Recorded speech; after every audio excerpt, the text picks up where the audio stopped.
Hey everybody, been a while, but I thought I'd give you an update. I have been getting some stuff done, although a lot of it has been saving up since I'm buying out of pocket in order to build this little house.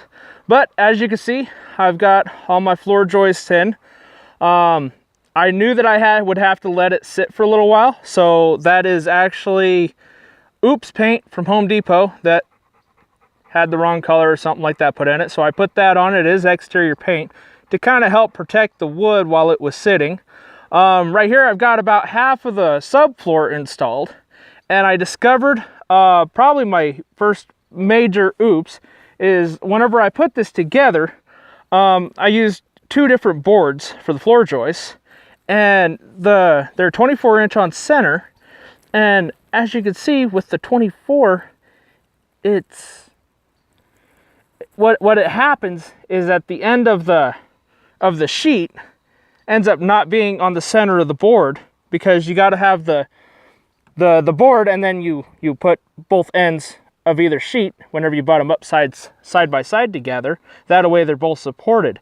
And if I was to redo this, I would go ahead and spend the extra money to have just one solid joist, because I'm ended up having to hang it off the end just a little bit, which means that I have to block the other end, and it's just more work. It's a pain. I don't like it, but I'm far enough along that I've just got to work with it and make it work.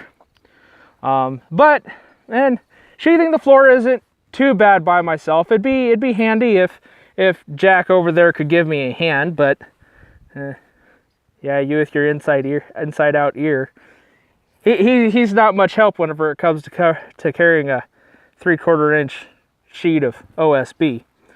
I am running 8-penny nails in my nail gun. I do very much enjoy having that nail gun. However, if I got another nail gun, I would get one that that was inline rather than using the coils, because the coils are a lot more expensive and you have to buy bigger packs. The one other thing you'll notice is that there's a few roof trusses there. I actually picked up a few of them down at Menards. They were already engineered for a building the same width with the same roof specs, but they were like 75% off because somebody returned them, and they're perfectly good. They got a little bit of discolor on them now,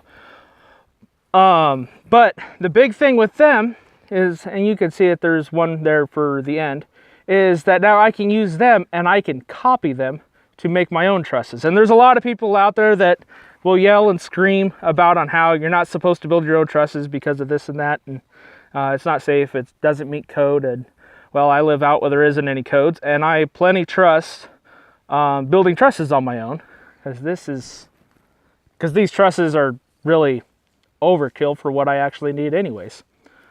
But that's where I'm at, and I'm planning on starting to frame in the walls here pretty soon, and then there's a possibility of having a building party for sticking on the roof trusses and sheathing the whole thing.